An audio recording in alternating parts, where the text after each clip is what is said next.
If it seems as though chapter 14 does not contribute to the plot of the novel, it's because it does not.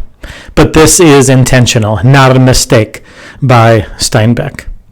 Before Steinbeck would write a chapter of East of Eden, that morning he would warm up by first writing a journal in the form of letters to his friend and editor, Pascal Covici. And in these letters of a novel, these journals of a novel, Steinbeck predicts correctly that his critics would criticize the Hamilton and Trask sections of the book, predicting that they would say that they really both belong to their own separate book. And particularly this chapter 14 would be maligned because it's really just a Mother's Day card and really adds nothing to the overall arc or story of the novel.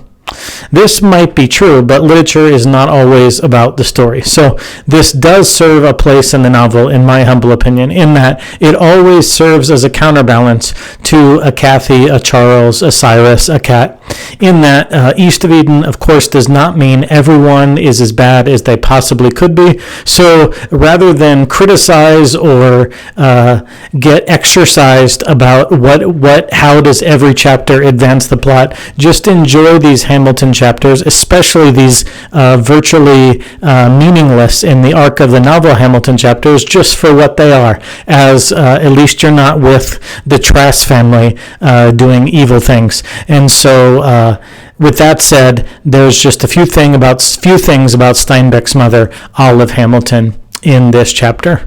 Well, first it says that she's a school teacher, and in the context of that day, Steinbeck wants us to realize that being a school teacher might feel a little bit differently than it does to our modern ears, in that the school was the cultural center of the town. And so Steinbeck notes that at least in Northern California, the Roman Catholic Church held sway only because it was there first and its traditions, but as that was dying off, in that vacuum left the Protestant churches to fight over the cultural center of the community. And it seems like Steinbeck saying that because there are so many different churches vying for attention, where the cultural attention actually landed was the school. And so if his mother was a school teacher, then she was at the cultural center of the community.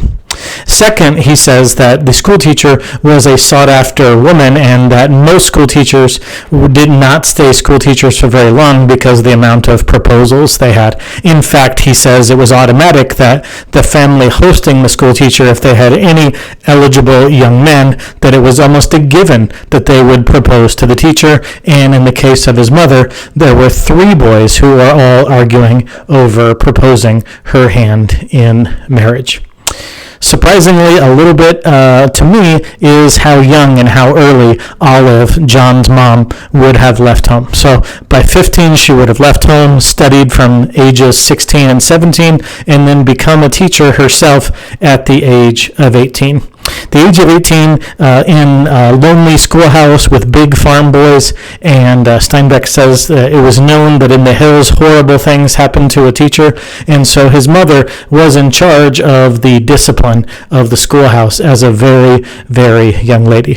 Besides being the cultural center of the town, he said it was also the social center of the town. So dances and meetings and elections would take place there at the school. So he's really painting his mother at the cultural, social center, a young woman who's a disciplinarian and whose hand was sought after for marriage. But he said, make no mistake, even if it's the cultural and social center, where his mother taught was anti-education, and that people who farmed in that day were skeptical of too much education. So certainly learning enough numbers to figure fields, geometry of fields, and mathematics was good.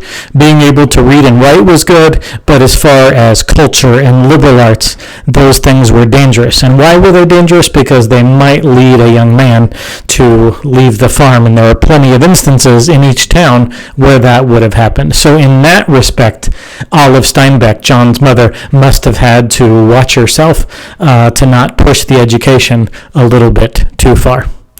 Next, he says something autobiographical. This is probably one of the scenes where Steinbeck inserts himself the most in the story. Again, a little bit confusing if you've never read a book like this. An entirely fictional account of the Trask family, but the Hamilton stories are all taken from real life, and some of them just completely historical accounts. This happens to be one of those where John remembers that when he was a 16-year-old, that he had a case of pneumonia that was near deadly.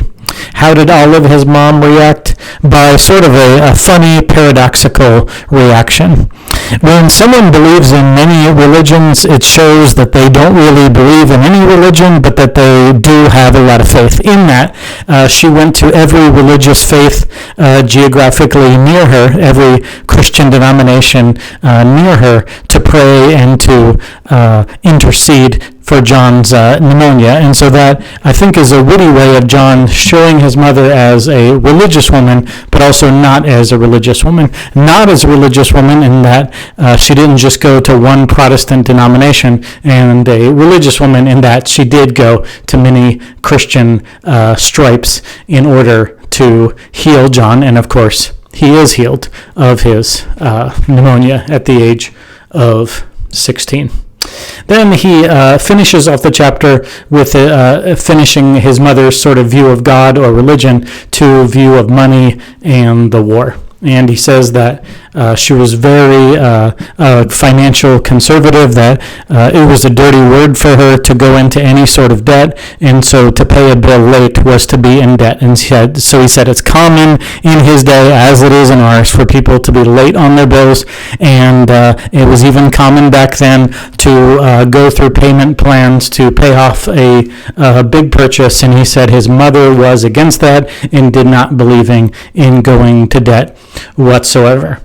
Then he said that things outside Salinas, certainly things outside of California, were not real to his mother. Even a world war was not real to his mother, and the only reason it became real was when a neighbor boy was killed at war, and then all of a sudden his mother went to war locally by organizing and fundraising for the U.S. military, and she did such a great, remarkable job at that she was renowned for her fundraising against the Germans on behalf of this dead Salinas Valley boy, that she actually won a trip in an airplane, and hilarity ensues as there's a miscommunication between the pilot and her, and the pilot signals tricks, and she says yes, misinterpreting what the pilot says. And so that ends chapter 14. Again, not at all advancing the plot of East of Eden, but just an enjoyable counterbalance, because every time you're hearing about Olive Steinbeck,